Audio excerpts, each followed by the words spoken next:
Hey guys, it's your buddy Brian. Hello, all of you Patreons. Good to see you. Sorry, I'm still making adjustments here. I decided to put myself in a bit of a forest this morning for you here in the backyard. I'm literally only 10 feet from where I normally sit, but I'm near some greenery. And it's supposed to be in honor of Earth Day. Then I realized I'm getting this dappled kind of. Oh, see, there's my face. Here's my face in darkness. You get the idea. It is me. Whether you can see me completely or not, it is me. My hair still. This is my quarantine hair. No product in it. Just showered last night, slept on it, woke up, nothing, and I show up and here I am. Brush my teeth. Haven't shaved in a few days. Beard looking a little scruffy. I look like the kind of guy that would live in the forest like this. And I don't. This is all a trickery of movie magic. This is only a tiny little patch in my backyard. This is a lime tree that when it gets full of fruit bends way down, and I cannot walk underneath it anymore without having to bend almost completely in half.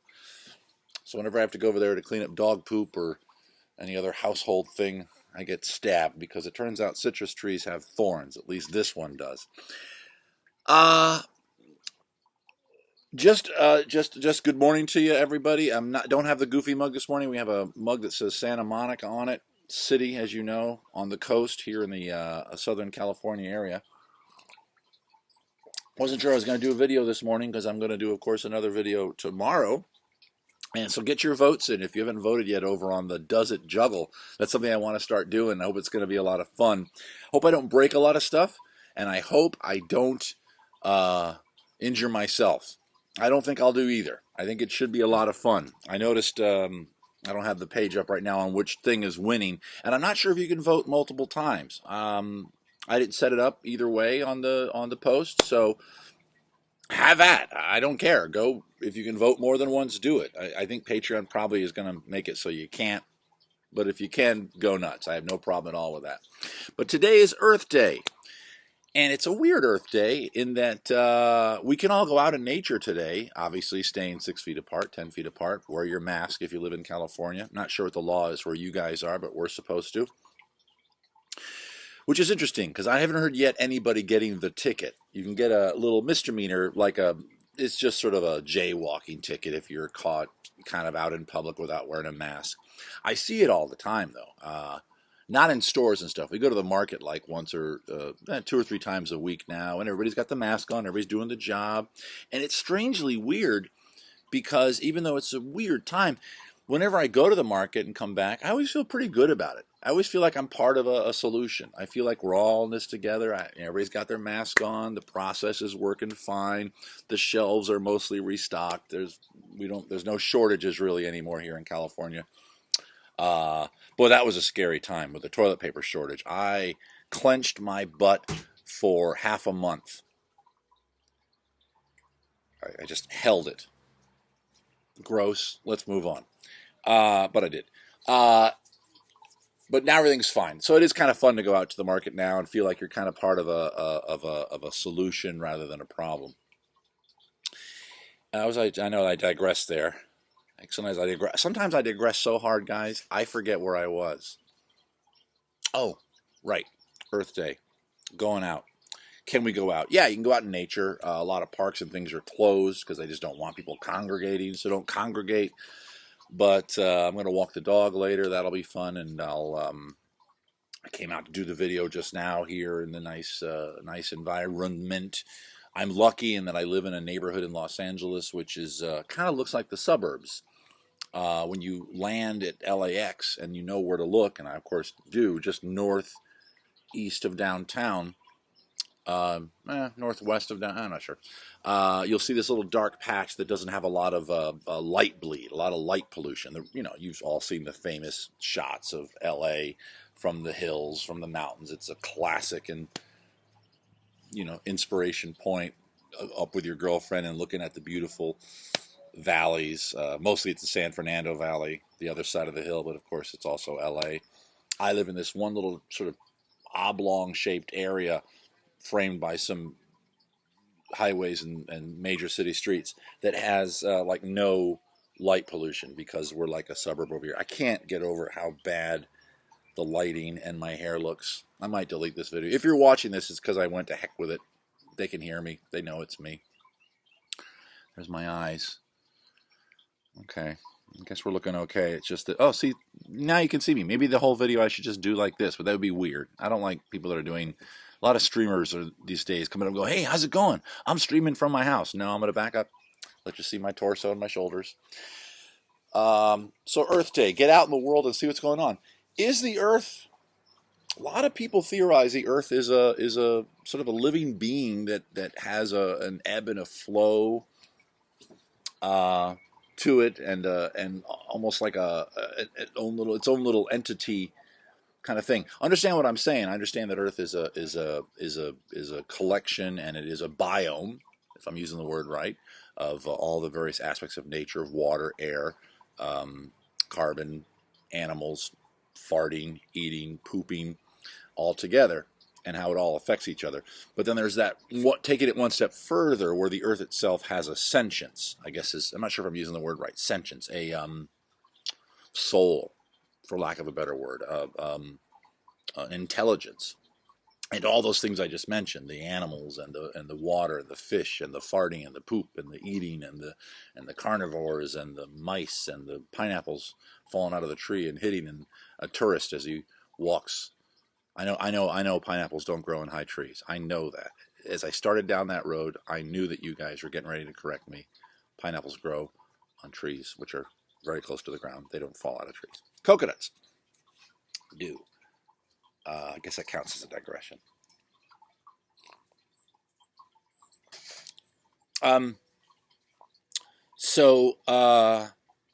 Is that true? I don't know. I'm not a real I don't know. It seems a bit far-fetched in the pure sense of it, in the pure sense that the Earth is a living being. Full stop. However, all those aspects and elements mixed together in that biome, it certainly is a collection of elements which can and often does equal a living being. Which brings up the point, and a lot of people have theorized that we are a virus. Douglas Adams, of course, talked about humans as sort of a virus on the Earth computer. Spoiler alert! In the Hitchhiker Guide series, one of my favorite comedy influences, Bill Hicks, has a great bit of comedy about humans just being a virus with shoes. So, are we the problem? Well, we are. If you think about climate change, we're the problem, you know? So we got to do something about that. Which is the theme, by the way, of this year's Earth Day. I looked it up over here. It's on a window right behind the camera window here. They have a theme every year, and I didn't know that. I only heard about Earth Day, and this is the 50th anniversary. So I'm older than Earth Day. I remember first hearing about it when there was like a TV special about it. And it had been around for 20 years, 30 years prior. But about 20 years ago, there was a TV special, a 2 or 3 hour thing. I don't know it was who pulled the strings to make it happen. I don't know if some money came from somewhere. I don't know why it happened suddenly, because I don't recall having it happen the year before. And there was this big special. And one thing I remember is that Whoopi Goldberg in the special, because it was, star-studded, there was music, there was dance, comedy, and then, of course, tips on how to recycle and use less fuel and whatnot. Whoopi Goldberg played the Earth, or the spirit of the Earth, which was interesting because a few years later, for all you Disney nerds out there, Whoopi Goldberg played the spirit of California at an attraction at California Adventure at Disneyland. How's that for a huge deep cut of my ridiculous knowledge of things I shouldn't know anything about? Anyway, it's fine, babe. We're worried the dog's going to freak out. She's fine. If she does, I don't care. So Whoopi Goldberg played the spirit of, and that's right. that was the first time I'd even heard of Earth Day. And I think a lot of people had even heard of Earth Day. And it was like a history lesson in the show. It was like Earth Day is this thing. It's been around since, whenever it's been around. Do the math on that. 50 years. It's 2069, 1969. It was started by a guy. Oh, gosh, I had the window open. Put that over there. Hang on, guys, while I find my notes. The founder was a gentleman named Gaylord Nelson. I think he was a politician in Wisconsin.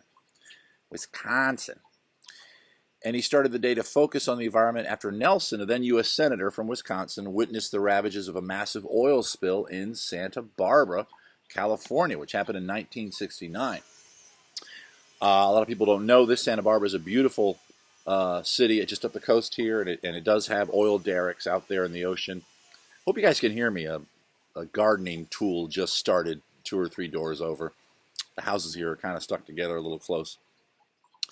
And to this day, every now and then, little balls of, maybe not to this day, but I have seen stories that for 20, 30 years after the oil spill, little balls of, like about the size of a gumball of oil, kind of gelatinous, not really viscous anymore, just like a little thing, fudge, would roll up on the beach. You could still go in the water, but you just had to be aware of those. And I guess that's when Earth Day started. I first became aware of it because of that special I told you about, where Whoopi Goldberg played the spirit of the Earth. And I remember one quote from that show, and it affects me to this day whenever I think about the Earth or the environment. In the way the special was framed, there were protagonists, and it might have been children. I don't recall exactly. It may have been children talking to Whoopi Goldberg as the Earth, the spirit of the Earth, Gaia, if you will, whatever your belief system is, I guess.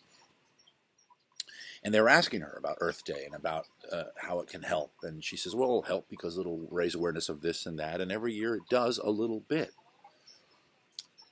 And then I guess one of the kids asked, what do you mean only a little bit?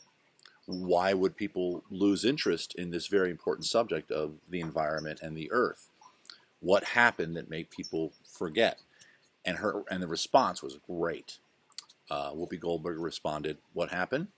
Well, what happened was tomorrow. Let that sink in. So even as a young man seeing that special, I was like, when you're reminded of something like Earth Day, you're aware of it. And of course you're going to recycle. And of course you're going to be careful with your fuel consumption. And of course you're going to do all this other wonderful stuff on Earth Day. And then what happens? Tomorrow. And we all forget. We don't all forget, obviously. We've gotten much better. Things have gotten much better since I was a kid. My God. If I compared how my family lived back when I was 7 compared to how I currently live with my family, it's night and day. Night and day with fuel-efficient cars and recycling and tax benefits for having low-energy appliances. The smog has gone way down, and certainly in the city of Los Angeles, which I want to call a few of you guys out on. I know there's a meme going around showing 3 images of Los Angeles, smoggy, not so smoggy, and perfectly clear. And it says, before the quarantine, and then, during the quarantine, and currently on the quarantine. Look how clear the air is. Now, I'm not one of these super angry people when it comes to jokes against my community. As I talked about in the video the other day, I can take a joke. But I did learn on one of these environmental things, Los Angeles does not and has not had the worst smog condition in this country for more than 10 years or something. You can look it up yourself. I'm not going to bother right now because I found it. I don't know what city does. I think for a while it was Houston. It was some other city, which kind of surprised me. I can't remember. We also haven't had the worst traffic in years. Yet these weird little things kind of latch on to cities. And I live in a city that, of course, has all this stuff. Oh, it's smoggy. Oh, the traffic is terrible. Yes, we have a lot of bad traffic, but we're a huge city. But you can get around fine. Just got to time it out. Do we have smog? Yes, every big city has smog. Ours is not as bad as some other cities. So I see that meme go by and I'm like, oh God, here we go. And here's the thing that's funny about it, and I know this being an Angelino, the images of the city of Los Angeles in it are missing several buildings, which means those are old images.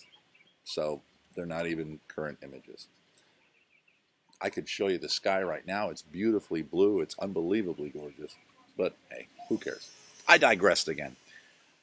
So, what am I going to do for Earth Day? Well, first thing I'm doing is I'm honoring P22. I'm wearing the P22 shirt. I think you guys have seen me wear this before.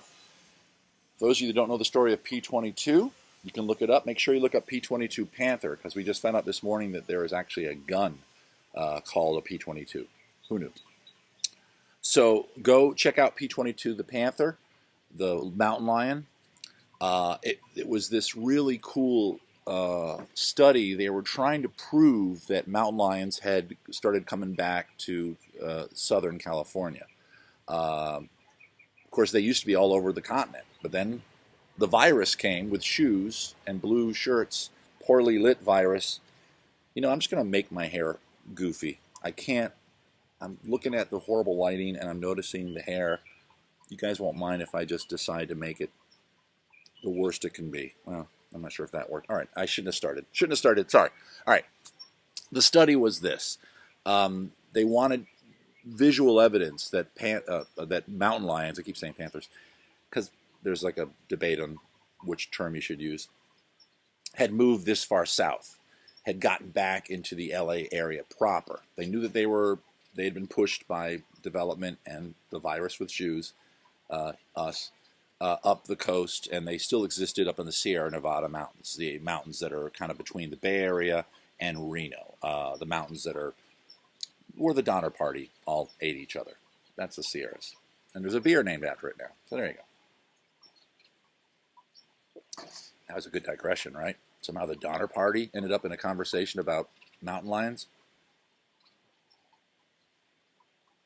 Anyway, they wanted to study, and I don't have the notes on this, so I can't give you too much detail on it, but some animal study, zoologist, I guess, biologist, wanted to prove the existence of these animals, or maybe it was just a coincidence now that I think about it.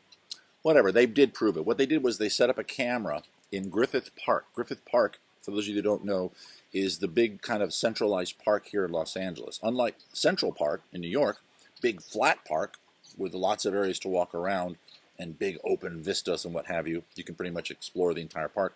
Griffith Park is 70% wild. It's a mountain that a guy named Griffith J. Griffith, yes, his name was Griffith. I to this day that I love. There's a statue. I go by it. I laugh every time because his name was Griffith W. Griffith, whatever. His name was Griffith, and he had something to do with giving the land to the state of California, to the city of Los Angeles. So we have this big Central Park. It's not as accessible as Central Park. You can't get to a lot of it. Like I said, it's like 80% wild. But that is where the Hollywood sign is, that a lot of you have seen. That is where if you know, the observatory, the Griffith Observatory. It's a beautiful building, used to be, still is an observatory. They use it a lot for movies. Rocketeer, there you go, the big finale sequence in Rocketeer. That's the building that they're in there. They set up a camera somewhere in Griffith Park with a little trigger. And I don't know if they had bait or not. I think they just put it along a path where they knew by footprints and scat and other clues that this was a trail that a lot of animals trekked. I think that's what they did. And it was just motion sensitive. And for weeks and months, they would just check the data. And it was just coyotes, raccoons, skunks, the usual animals here in Southern California. Nothing special. And then one time the guy was checking the data and got this unbelievably clear full body image. And when you see the picture, because you're going to look it up, you're going to be surprised that this was done automatically. It looks like a trained animal was told, okay, pose right there with like a trainer just out of the frame, and they got the camera, click. That's what it looks like. It's that perfect. And this is kind of the image of that. I don't know what the star represents. And it's a charity. Okay, and I gave you the charity by buying the shirt, and it's basically a conservation effort to get mountain lions healthy and back into the food chain and back into the environment. And it's, of course, another development of Earth Day when you think about it, because a mountain lion is a predator. Think about it. And when you're a certain age, and I'm definitely that age, and you were a kid, predators were always seen as bad no matter what. You see a wolf, out in the West Wyoming, you got to kill it. You see a bear, scary bear, kill the bear. Mountain lion, kill the mountain lion. It took a while, I think, for people to understand that, wait a minute, yes, they're predators. Yes, they're eating other little critters, but as Elton John sang, or at least wrote in Lion King, the circle of life. You got to have that as part of your environment, or you take out one little part of that circle and then it becomes a U. And then Elton John would have to sing the U of life. It doesn't really complete itself. There's a missing predator here, and all the little critters overwhelm the environment and aren't kept at bay, and so we have an issue of too many deer, and then they eat all the grass. I'm not an expert. So that's what I'm doing today. I'm honoring P22 with that. Obviously, we're going to still be quarantined, so we're going to stick around the house today. We may have to go to the market. But you know what? We've all been observing Earth Day for a while now by not driving so much. If you're working from home, right? You're not driving to your job. My job doesn't exist anymore. This is my job now. So I walk from the bedroom up here to the garden. I do videos.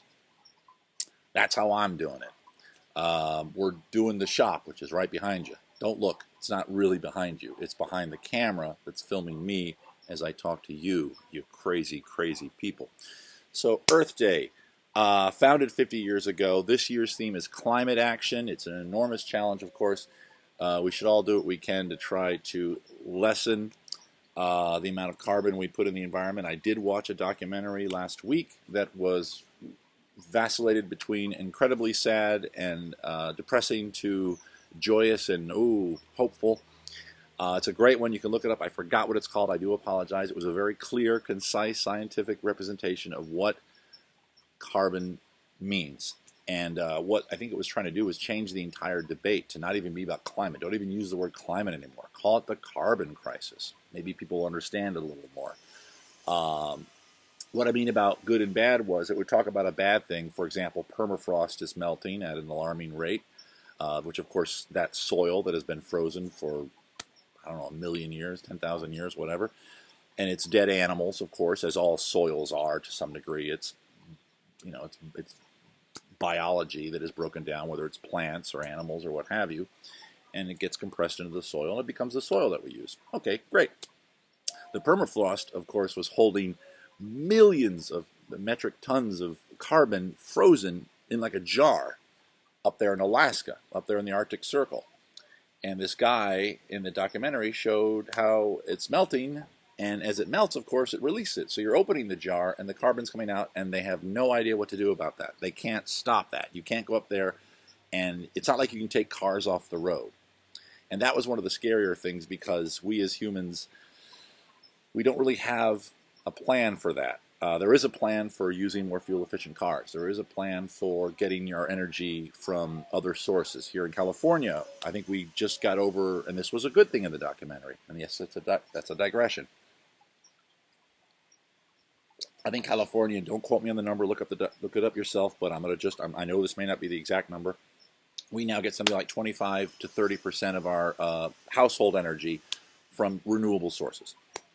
Solar, of course. We have our whole western edge is big, wide open desert spaces, so we can put up a bazillion solar panels, and they're finally efficient enough to actually do the job, which is great, because they weren't when I was a kid. Solar panels are like, oh, big deal, look, we can get this power from the sun. How much power can we get? Well, see this tiny little light that you got off your Christmas tree? We can light that. And the panel's like that big. But now, that's flipped. And that's great. And that was one of the good news. But the permafrost, that's not good news, because that stuff is leaking out of the Arctic Circle, and it doesn't go back. Once a cubic yard of permafrost just thaws and becomes regular soil, that carbon's out. And it the Earth is a very delicate biome again, and that carbon needs to be managed. And then there was good news in the documentary, and I want to leave you with this again, remembering it. I watched it last week. There are policies in place, and there are people, really smart people, inventing amazing devices to absorb back the carbon and then store it. Kind of like how we store, toxic waste, nuclear waste, things like that. We're going to store it like that. This isn't as dangerous as those things because it's carbon, and it's dangerous if it's up there in the environment. But you put it in a box, you put it somewhere, you figure out what to do with it.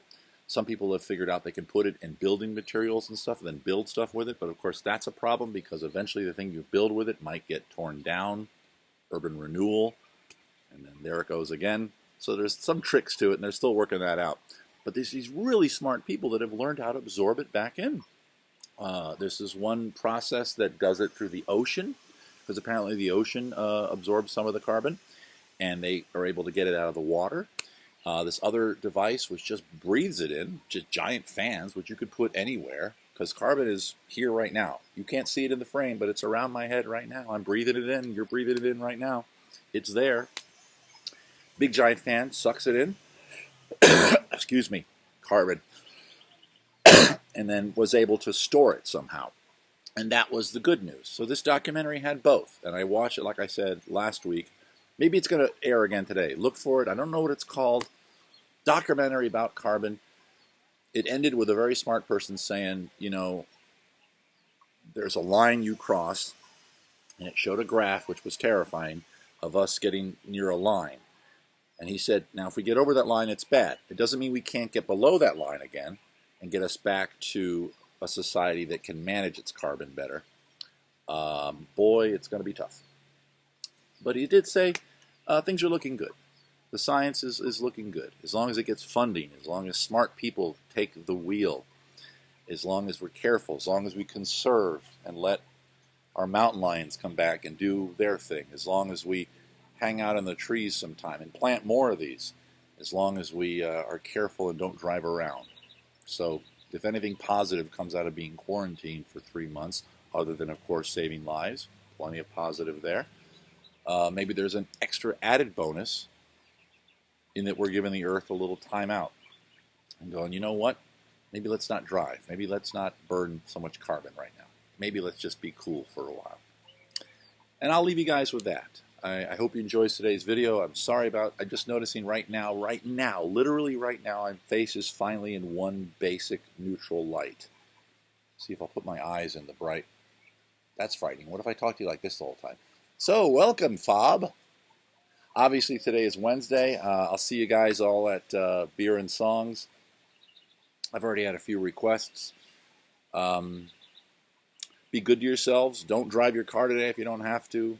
Don't use a plastic shopping bag today if you don't have to. Fart less. I don't care how much you fart. Be good to yourselves. I'll talk to you guys later. Take care.